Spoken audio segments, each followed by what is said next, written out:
The return to Earth was swift and extremely bumpy. The result was the most photographed nose in Britain. I recall it was in Jamaica one day, national, and the one-day wicket and the test match wicket was quite uneven. And obviously Mike, as I said before, is a strong puller and a cutter. And I think it was always going to be a dinner shot to play on that surface because the wicket was up and down. And it's very hard to actually know the height of the ball is going to come to carry to you majority of the times. And he selected the wrong one to play the shot at, and I think it came off his glove onto his nose, which was a sad incident. At least it made it a lot better looking now.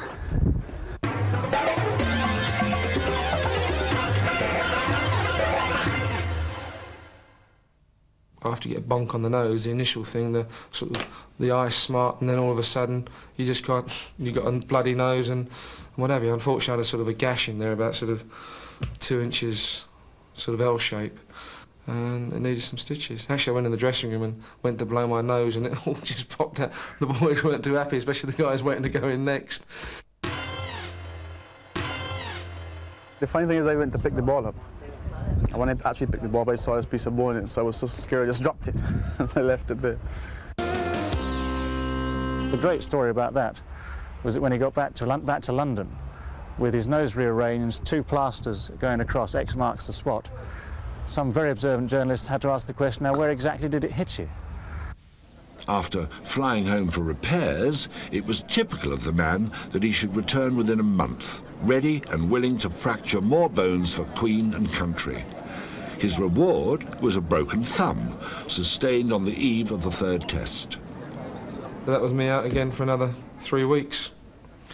So I decided not to send me home, so I just sort of waited around. I tried to get back for the Trinidad test match. I had to miss the one-day match. Couldn't make it for the Trinidad test match. So I managed to play in the last match at Antigua. Come the 5th test in Antigua, England were already 4 down in the series.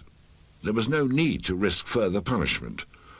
All one needs to know about his dedication and commitment is that a stable full of wild horses couldn't have dragged him away. And Malcolm didn't disappoint me, bowled round the wicket and let me have 2 or 3 bounces first ball. And I think the first one, I more nervous and adrenaline than anything, bowled it short and I just flat batted him, went straight back, sort of, didn't go for 4, went for 2 or 3. And then it was all on. But I got back in. I'm glad I did it that way. I think that was a way for me to do it. I sometimes take him for granted, and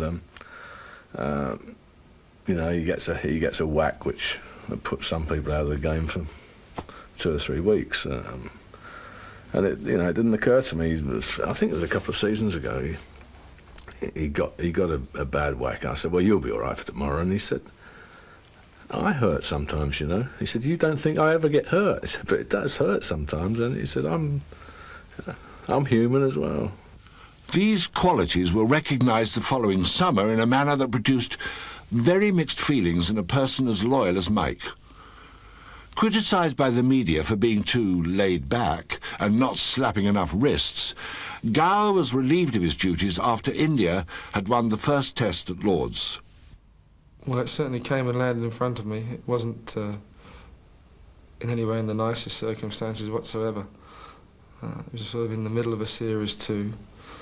People didn't really know whether they were coming or going, I don't think, although there was an inkling that things were going to change. But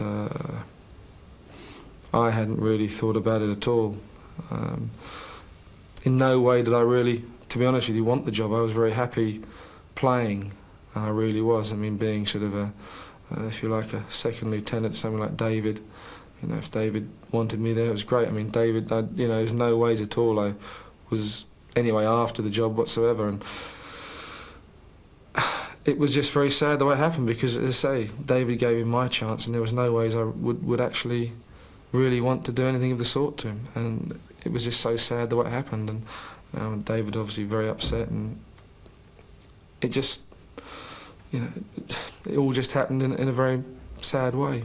Prior to that test match, prior to the Texaco Trophy Series actually against India that year, I'd had some T-shirts printed up that one of the allegations made in the West Indies was that I might have lost control of the side a bit. And so I had T-shirts printed up, one for me saying I'm in charge and 12 for the others saying I'm not. So when the change came, it seemed a good time just to say, right, here's the T-shirt, you're in charge, now you take the T-shirt, and good luck to you. I hope it goes well for you. But it's always hard, of course, when you take over from a previous captain. That previous captain is still in the side. There's always a tendency to remember the fact that he was in charge, that he was giving the orders. And you even have this thing where it took him probably 3 or 4 months to stop calling me Skip. So I had to remind the guys, actually, no, you're Skip, me player.